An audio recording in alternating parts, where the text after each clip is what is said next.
안녕하십니까. 걸포논본의 오토미노입니다. 오늘은 공시가격 1억 이하, 요거 좀 저가주택이라고 해서 관심들 많으시고 작년에도 많이들 좀 투자하셨던 것 같은데, 요거 관련해서 이렇게 막 문의하시는 분들이 꽤 많으신데, 사실은 이 부동산은 세금이 굉장히 중요하거든요. 그래서 뭔가 이렇게 1억 이하 사시면은 다 드리는 줄 알고 뭐 하시는 분들이 많아서, 제가 요거 지금 이제 뭐 2억까지 또 바뀌었죠. 저가주택 투자할 때 꼭 생각하셔야 되는 거, 그거 제가 세금 관련해서 조금 설명을 좀 드릴게요. 요 내용 꼭 알고 투자하셔야 됩니다. 안 그러시면 나중에 가슴 칠 일이 생길 수 있습니다. 내용이 도움이 되시면 구독, 좋아요 꼭 부탁드리겠습니다.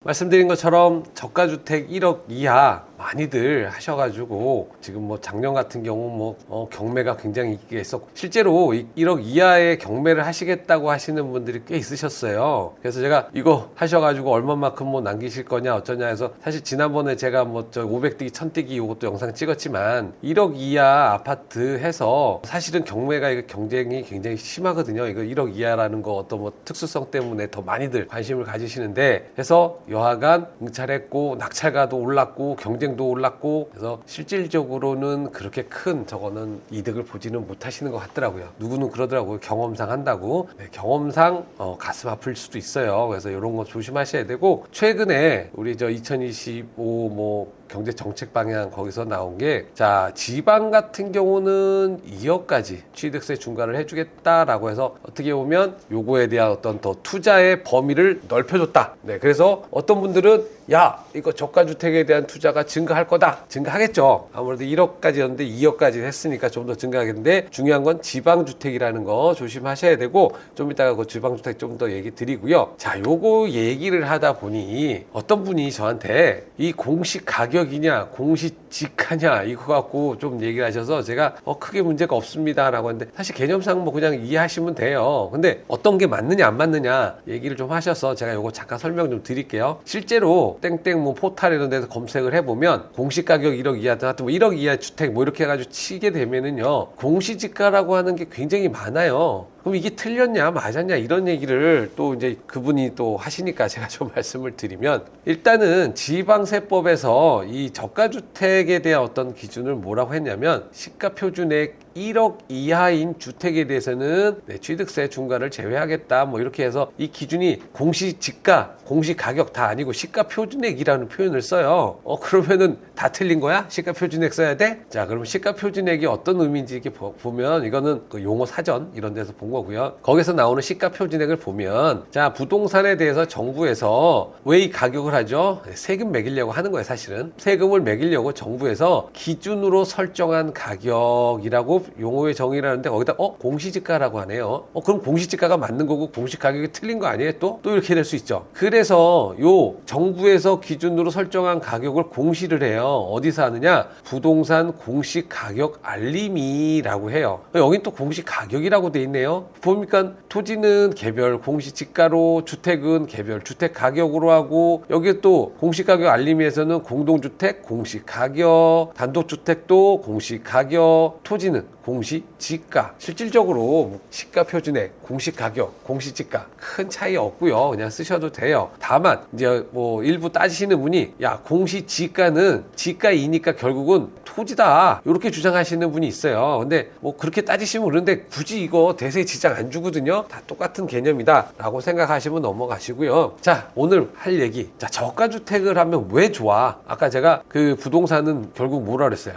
세금이에요. 세금. 이 세금을 어떻게 하느냐에 따라서 이 부동산을 성공하느냐 안 하느냐인데, 그런데 여기서 뭐를? 취득세 중과를 배제를 하겠대요. 그러니까 세금에 뭔가 혜택을 주겠다. 그럼 이 혜택을 주겠다라고 했을 때 누가 이걸 관심 많이 갖겠죠? 다주택자가. 다주택자는 주로 아무래도 여유가 있는 사람이죠. 그래서 이런 부분을 여유가 있는 분들이 더 관심을 많이 가지시더라 라고 하는 부분들 있을 수 있고요. 근데 저가주택을 하시는 분이 또 있어요. 누구죠? 시드머니 없으신 분, 조금 적으신 분들이 또 저가주택을 해요. 그러니까 이게 서로 타겟층이 겹치다 보니 경쟁은 치열할 수밖에 없는 건데, 더군다나 요번에 경제 정책 방향에서 취득세 중과를 지방주택, 지방의 저가주택에 대해서는 어디까지? 2억까지는 뭐를 해주겠다? 취득세 중과를 배제를 하겠다. 모든 건 아니에요. 기본은 원칙은 1억. 1억은 전국적으로 다 취득세 중과 배제해 주는 거예요. 그런데 지방의 저가주택은 어떻게 된다? 2억까지. 그러면 지방 저가주택이 지방주택은 어디에? 지방이. 아직은 요거 지금 이제 나와서 법에도 아직까지는 1억이라고만 돼 있어요. 요 예외사항 안 들어가 있어요. 앞으로 바꿀 거거든요. 그런데 요거를 참조할 수 있는 데가 어딨냐? 네, 종부세에 보면 지방 저가주택에 대해서는 종부세를 또 특혜를 주는 게 있어요. 그래서 저가주택에 지방이라는 개념을 뒀어요. 이게 어디냐? 네, 수도권 밖 특별시 광역시가 아닌 지역, 그 다음에 수도권 밖의 지역 중에 광역시 중에서 군, 그 다음에 뭐 세종시 같은 경우는 구나 군이 없어요. 그렇기 때문에 바로 읍면이 이제 해당이 되고, 그 외에 보면 인구 감소 지역, 그 다음에 접경 지역, 요거는 별도로 고시하고 있어요. 그래서 요런 지역들은 그렇다. 또 누가 그럴 거예요, 나중에. 네가 지방주택은 개념이 이거라며. 근데 혹시 요거 취득세 중과 배제할 때 요 지방주택 개념이 바뀔 수 있어요, 없어요? 있죠. 아직 안 정해졌으니까. 그런데 대부분 요렇게 되지 않겠느냐라고 하는 제 추정을 넣은 거예요. 그게 지방의 개념이 이거라는 거 아니에요. 이거는 종부세에서의 개념이라고 해서 아마도 추정이 그렇다. 그런데 취득세 중과를 배제한다는 게 왜 도움이 되지? 그거는 취득세 세제를 보시면 아는데요. 뭐 1주택을 하게 되면 누구나 다처럼 1에서 3% 정도 이제 적용이 돼요. 6억이냐 아니면 6억 초과 9억까지냐 9억 초과냐 뭐 이렇게 해가지고 하는데, 이것까지는 좋은데 2주택부터 이제 얘기가 시작돼요. 자, 내가 2주택을 살 거야. 그러면 주택을 어디를 먼저 사야 돼요? 조정을 먼저 사야 돼? 비조정을 먼저 사야 돼요? 이런 건 잘 생각해야 돼요. 자, 여기서 만약에 2주택을 살려고 하는데 내가 현재 비조정주택의 주택이 있거나 조정주택의 주택이 있을 수 있잖아요. 처음에 있고 두 번째 사니까 무조건 주택을 순서대로 살 거 아니야. 동시에 한꺼번에 딱 사지는 않고 먼저 하나 사고 둘 연속적으로 사겠죠. 그러면 내가 주택을 먼저 어디를 먼저 사느냐에 따라서 세금이 달라진다. 내가 만약에 조정주택의 주택이 있어요. 1주택이 조정주택이 있고 2주택을 비조정에 샀어요. 그러면 취득세가 어떻게 돼요? 주택 취득 지역이잖아요. 2주택을 비조정을 사면은 어떻게 돼요? 1에서 3%. 그러면 요 1에서 3%가 되는데, 1주택을 만약에 비조정을 사고 2주택을 조정을 사요. 그러면 2주택을 조정을 사면 이렇게 되죠. 어떻게 돼요? 8%. 그러면 어떻게 해야 돼요? 만약에 내가 2주택을 살 거다라고 하면 계획이 있다. 그러면 조정을 먼저 사고 비조정을 사야지 취득세가 1에서 3%로 간다라고 해서 주택을 살 때도 순서가 중요하더라 라고 하는 부분 알으셔야 되고요. 그리고 조정지역은 현재 어디 있다? 강남 3구하고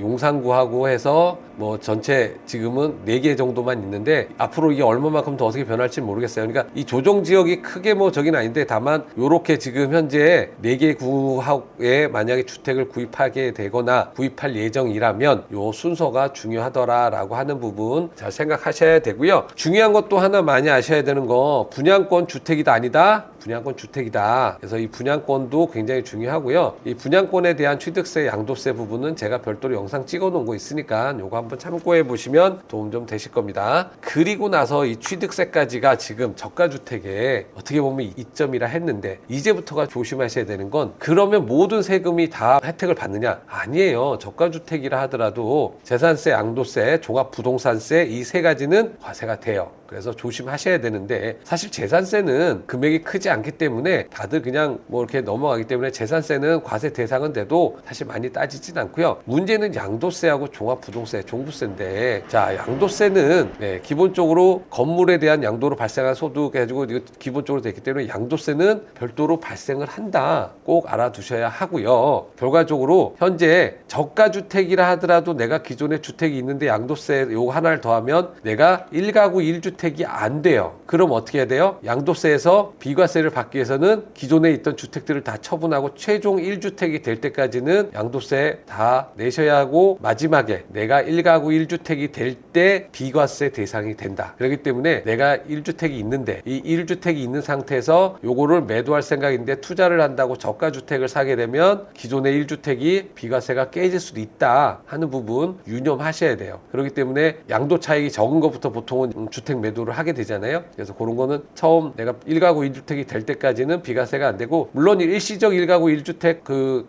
과정을 잘 이겨내면 일시적 1가구 1주택 비과세도 받을 수 있는데 이거를 저가주택으로 해서 굳이 이거를 하실 일은 별로 없으실 것 같아요. 보통은 투자를 위해서 하시기 때문에 투자 때문에 기존 주택에 대한 비과세가 깨지는 사례도 있다 하는 부분 꼭 알으셔야 되고요. 종합부동산세 같은 경우는 누가 낸다? 네, 주택분 재산세를 내시는 분들은 종부세를 납부할 의무가 있습니다. 그래서 이 종부세에서 주택수 개념 중요하죠. 내가 1주택일 때 종부세 기준하고 2주택 이상일 때 종부세 기준이 달라요. 그런데 여기서 지방 저가주택일 경우에만 1주택을 주택수에 포함하지 않아요. 이것도 보면 내가 기존에 1주택이 있고요. 플러스 지방 저가주택일 때 요때만 기존 1주택으로 본다라고 하는 거지. 요게 이제 2주택, 3주택이 돼버리면 다주택이 되면 요건 또 아니에요. 그러니까 요거 기준도 내가 기존에 1주택 있는데 지방 저가주택이 있는 경우에만 어떻게 된다? 요런 경우에는 종부세에서 혜택을 준다. 요것도 지방 저가주택에 대한 세금 중과, 종부세 중과 요거를 안 받는 거는 요번에 2025년 경제정책 방향에서 어떻게 했어요? 기존에 3억 원에서 4억 원으로 요것도 완화를 했어요. 그래서 지금 세금이 사실은 굉장히 막 복잡해졌어요. 그래서 중요한 건 어떤 거에 대한 혜택이 있다라고 해서 그것이 모든 거를 다 해결하는 건 아니다. 지금도 제가 저가주택을 1억이다 2억이다 라고 얘기하면서 저가주택이 취득세 중과만 배제하는 거지 그 외 재산세, 양도세, 종부세는 또 똑같이 해당이 되더라. 그래서 주택수에 산입하지 않는다라고 하는 것이 모든 것이 다 해당되는 건 아니라고 하는 부분 꼭 알아두셔서 세금 확인하시고요. 제가 오늘 말씀드린 건 어찌 보면 세금은 최종적으로 세무사하고 얘기를 하셔야 되는데 투자를 하는 과정에서 이런 부분들도 여러분들이 유념을 하셔야 되기 때문에 제가 설명을 드린 거니 최종적으로 세금 확정을 지으실 때 세무사님하고 상의를 하십시오. 오늘 내용 도움이 되시면 구독과 좋아요 꼭 부탁드리겠습니다. 감사합니다.